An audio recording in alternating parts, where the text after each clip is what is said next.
Welcome back, everyone. Thank you for joining me for part 4 of my series on MERP character creation.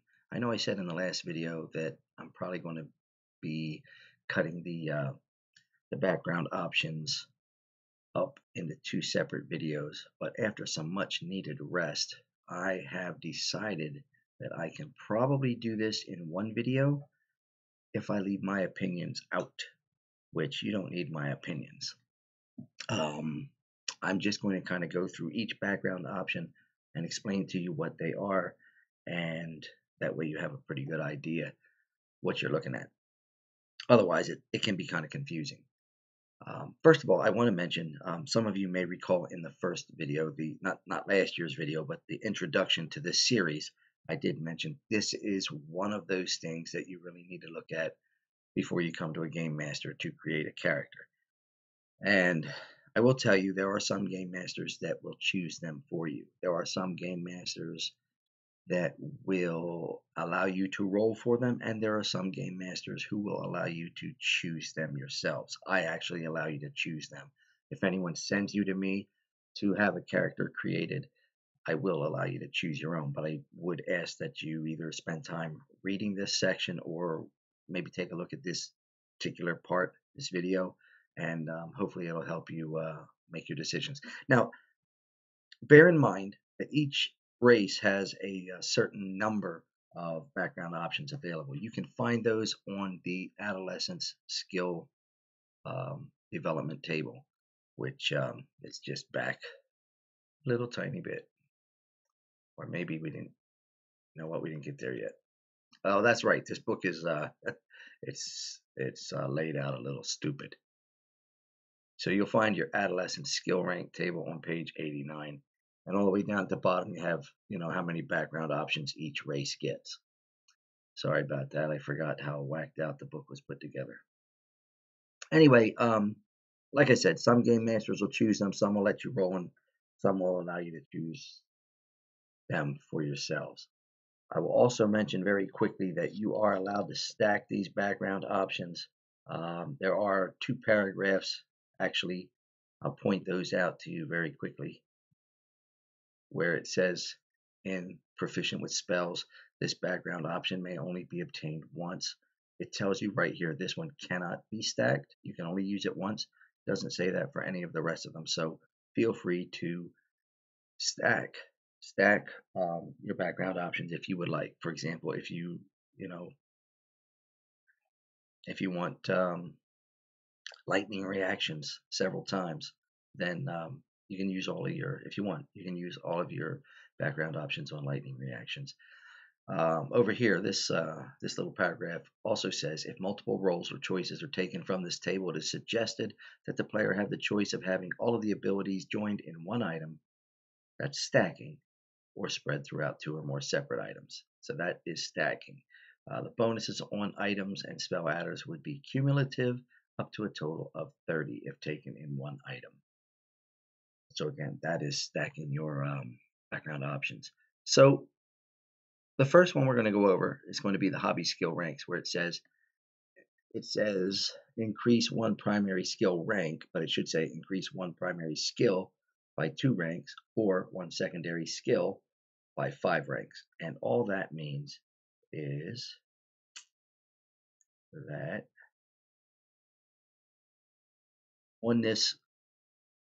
in your skills sheet, all right, for your skill development, any of your primary skills, which are everything on the top half, which is above where it says secondary skills, any of those you can put, if you choose that, you can put two ranks. So basically you would just go up here and you would put a 1 in here and a 1 in here, for whichever skill you choose, of course.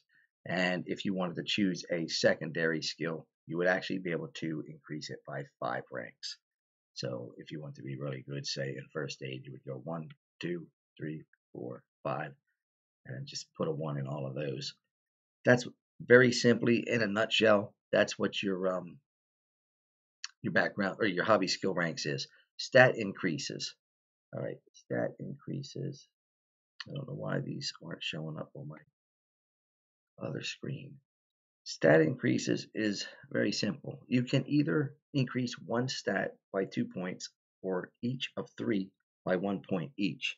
Um, and that just simply means that you could take any one of your stat values and increase them. For example, you could take this agility and make it a 98, which would change your bonus if you wanted to. Um, and again, I'm going to keep my opinions out of all of these background options. I let people choose for themselves. If anyone wants my opinion during character creation, or even if you're doing it yourself and you have a question, feel free to comment down below. Hopefully I'll get all my notifications for these videos. I haven't always gotten every notification that I should, but if I do not respond to someone's comment, it usually is going to mean I haven't seen a notification for the comment. But anyway, that's what that means. So you can either put 2 points in one stat, or you can put 1 point in each of three. Very, very simple.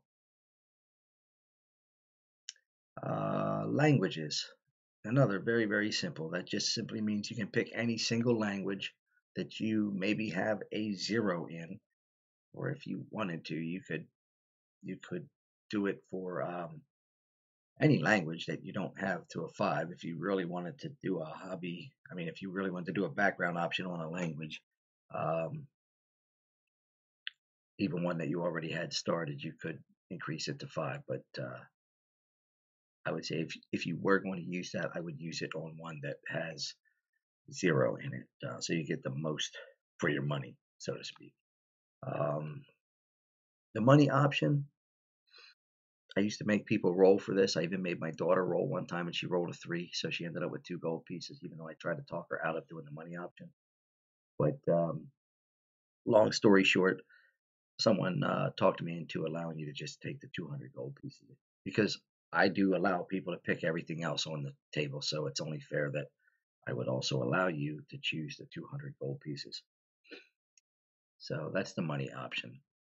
And again, I'm keeping my opinions out of all of this because I think I can. In fact, now I know that I can nail this in one video.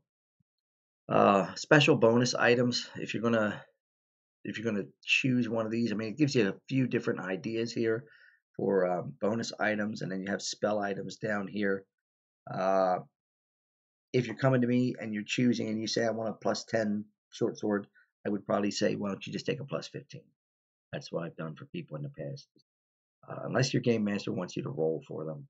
Um, just if I'm allowing you to choose, it doesn't make sense for you to take a +10 if I allow you to have a +15.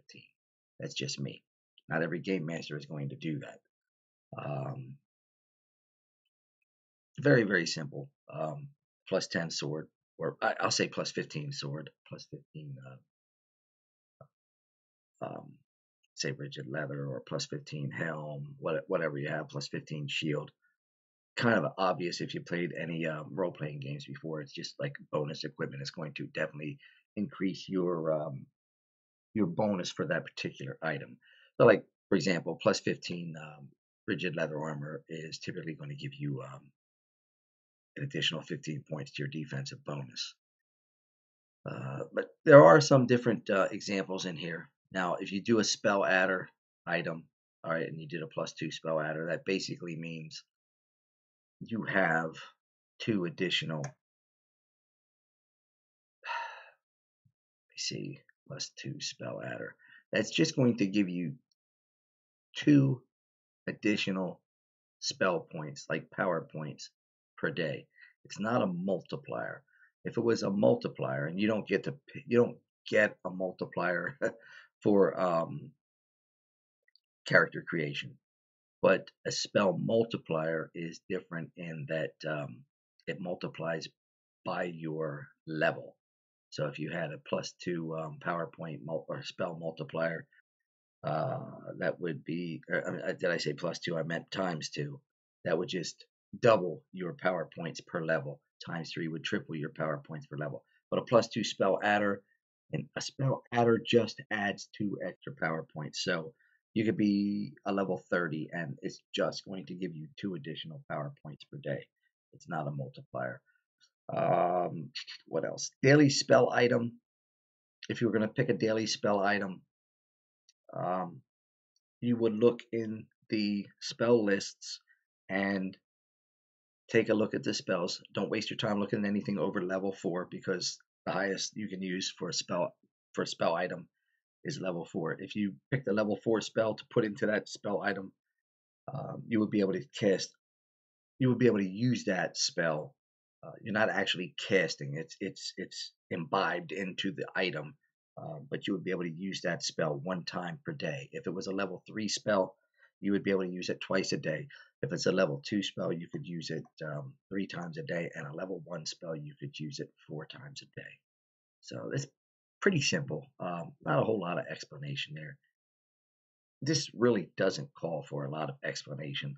I realize in my other attempts at doing these videos, I probably spent a whole lot of time giving my own opinion, and I'll try to keep my opinions out from now on. If I didn't mention it, and I may not have, just you can take a look at proficient with spells. This background option may only be obtained. I think I did mention it. You can stack these, but I'm pretty sure I did. So just believe me.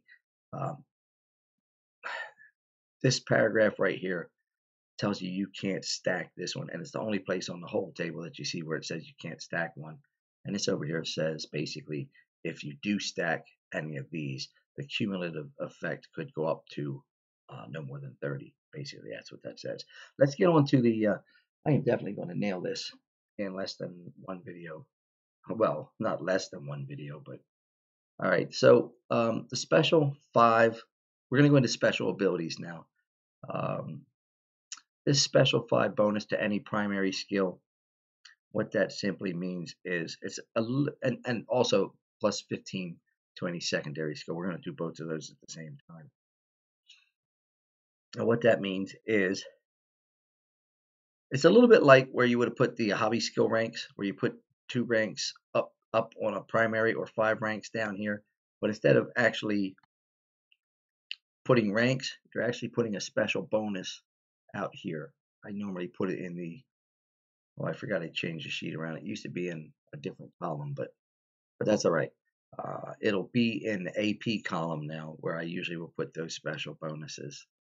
So if you wanted to have an additional plus 5 bonus to your missile weapon or any other skill that's a primary skill, you would just put a 5 in here and 15 for any first aid skill.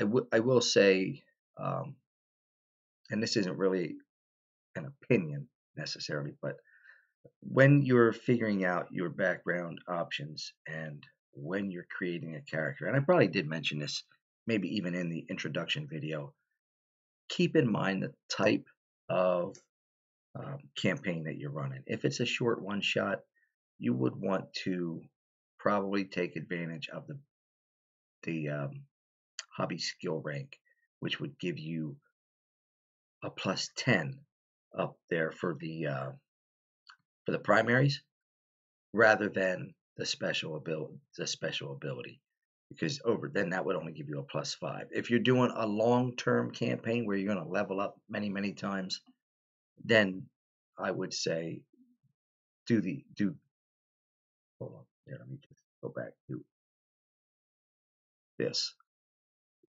All right, what I'm trying to say is, if you're doing a short one-shot type thing, use the hobby skill ranks. If you're doing a long, drawn-out campaign where you're going to level up a few times, this would be better. It just would. So, but that's I gave an opinion. Sorry. Empathy with a type of animal. If you pick empathy with the type of animal, you're going to start out with that with an animal of that animal type. For example, if you start out with empathy with horses, you will start out with a horse. If you have empathy with a particular animal, I usually like to say with horses, because there is a ride skill on the spreadsheet. If you started out with empathy with horses, you would get a plus 25 bonus to your ride skill. You would also get a plus 50 bonus to animal handling with horses. And that actually is for any animal. But let me go back to this sheet once, and I want to show you a couple things here. All right, so if it would be with a horse, you'll put a plus 25 over here. I mean, you could put it over here too. It wouldn't really matter where you put your plus 25 because you'll know that it's for riding the horse. If it's for any other animal, you're just basically going to have to keep in mind that you have a plus 25 bonus for a maneuver on or with that animal. But you also have animal handling down here as a secondary skill. So I have a little box out here for an empathy pet type. Just say, for example, it's a hawk. You would type in hawk right here, and it automatically factors in your plus 50 bonus. So your animal handling total bonus, whatever it would be, this would be for every other animal. And then over here is where you would look for your hawk or wolf or whatever you're using. Typically, when people do empathy with animals, more often than not, it's empathy with horses so that they can get a horse to help them carry everything, but not always. It could be all kinds of different pets. But if it's a horse, then you're going to put your plus 25 bonus up in ride. But other than that, you'll have to keep in mind that, I mean, if it's not a horse, I don't know what you're going to be riding unless you got an elephant or a camel. But chances are, I mean, I wouldn't allow you to take an elephant. I'll be honest with you. You wanted empathy with elephants, unless we were doing a campaign way down south, with the Mumakils. But I probably wouldn't do empathy with Mumakils. So, or the big Mumaks, however you want to say it. So, I'm kind of getting into opinions again, and I don't want to do that. I want to keep this pretty simple. So that's your empathy with animals.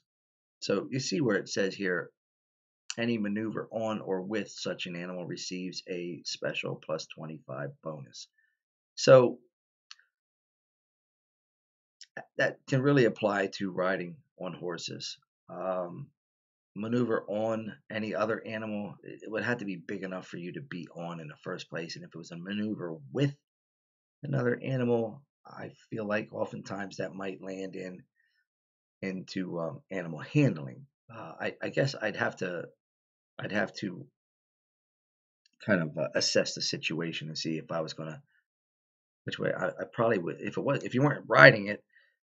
In my opinion, if you weren't riding the animal, everything else would be handling. So I don't know. I'd have to give that some thought. And for vision, this won't really apply to elves and dwarves.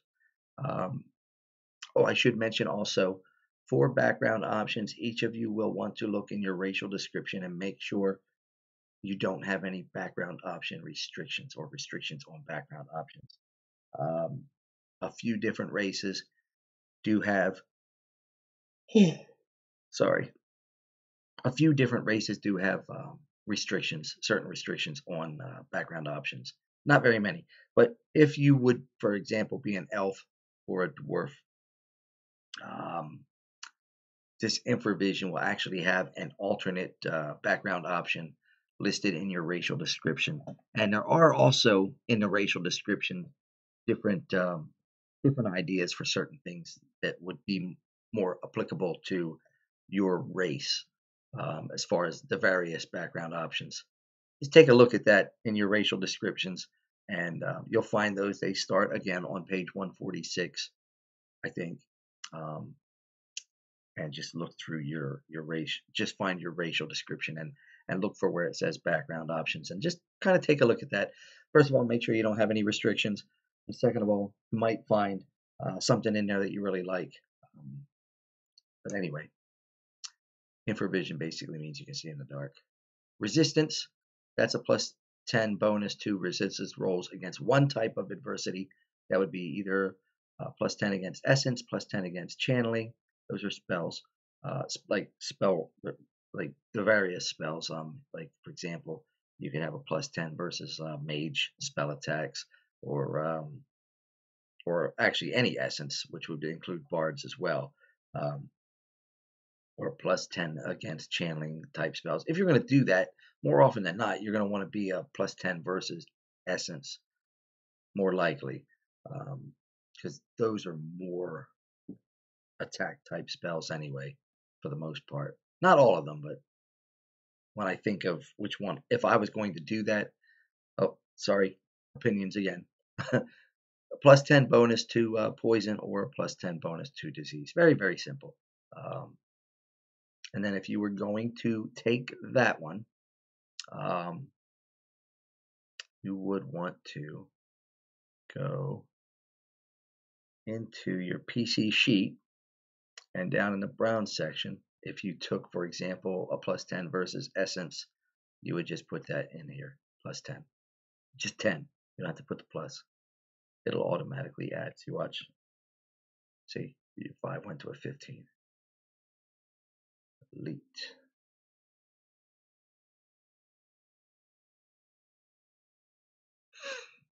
Where are we at? Proficient with spells. That would just basically mean you start out with a spell, an extra spell. I mean, if you're a mage and you get a spell, just say, for example, you're a Null Dome mage. The Null Dome has a 40% chance to learn a spell list for adolescents. So you could fairly easily, not easy, I mean, you only have a 40% chance, so it's not like you have a 50%, but still, it's not terribly hard to get under a 40. But you could start out with a spell that you rolled for. Then you could start out with proficient with spells, and then as a mage, you're going to get 5 development points for spell lists. So in theory, you could start out with 3 spell lists if you took the proficient with spells. And you can only do this one once, but that's all that means. You just start out with a spell list. Adept at moving maneuvers, you would get a +10 bonus to all moving maneuvers. So what you would do on your spreadsheet is, of course, you're going into your skills section, and everywhere you're going to be looking down in the AT column. So everywhere you see an MM, would put a +10 down in the AP column.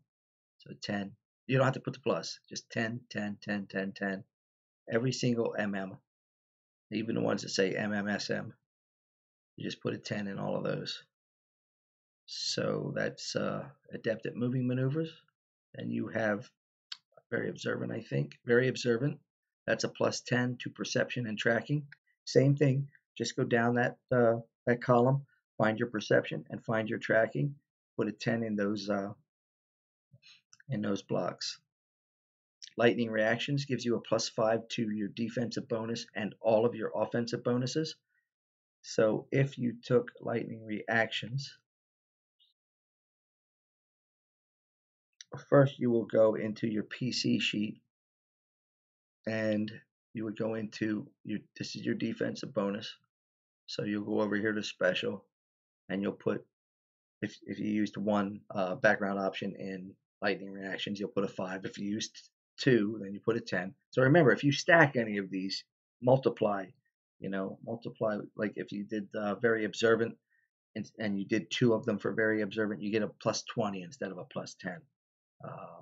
But for your lightning reactions, you definitely want to make sure you put your bonus into your defensive bonus, and then you'll also do it for all of your offensive bonuses.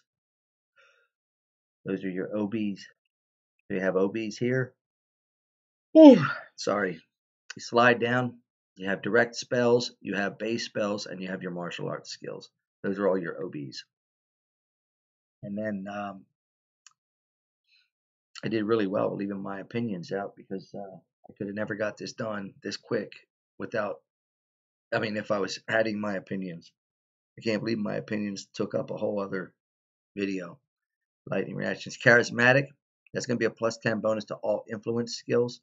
So what that means is you will put a +10 in the leadership and influence, and you will also scoot down to influence skills. And even though you don't have anything in here necessarily, you just want to put the 10s in. That way, if you decide to develop a skill, you get your 10-point credit, even though there's nothing there. You still want to get your credit for those. And then you have charismatic. Oh, that is charismatic. Resistance to pain, which is a +3 to each D10 roll for your hit points. So basically, what that means is every time you roll a D10 for body development, you add a +3. If you do that, you are going to have to remember. The game master probably won't remember that. But the first thing you would do is you would add a +3 to this 5 and change that to an 8, unless you used more. However many you use, that's what, like if you did it 3 times, if you said resistance to pain or pain resistance times 3, then it would be a +9, so this would become a 14. And then every single time you roll for hit dice or for hit points, you would add whatever your pain resistance calls for. Very, very simple. Honestly, the background options, without me giving my my own 2 cents, I covered it in less than a half an hour. I'm proud of myself. I hope I didn't leave anything out. It's not extremely complicated. I have my opinions on various background options, which ones I feel are a waste and why they would be a waste, and the ones that might be a waste in a long campaign may not necessarily be a waste in a one-shot, and vice versa. Because honestly, there are certain things that you might pick for a long campaign that would maybe be a waste in a one-shot. So anyway, I don't want to really get into my opinions. Anybody ever wants to know, I would be more than happy, especially while we're creating a character. I'll be more than happy to go over my thoughts on various background options. But that's the background options pretty much in a nutshell, in less than a half an hour. And I'm really, I guess it helps when my brain's not totally fried. But as you can tell, I'm still a little bit tired. The 17 hours didn't do me a whole lot of good. So thank you very much for sticking through this video and sticking through the series. We have a couple more to go. Let me see. Typically, this will be the 4th. It was 4A, 4B. I should have 3 more. I think just 3 more, if I'm not mistaken. So we're getting there. Thank you again, and I'll see you in the next video where we will probably be doing our apprenticeship development, picking out our last set of secondary skills, and then in part, see, this is part 4, so that'd be part 5. Part 6 will be picking equipment. Yes, part 6 will be picking equipment and kind of explaining how you work the money part of the spreadsheet. And then part 7, I'm going to end up doing this in 7 videos, I think. That's awesome. Part 7 will be the character creation in 30 minutes or less. So thanks again, and I'll see you in the next video.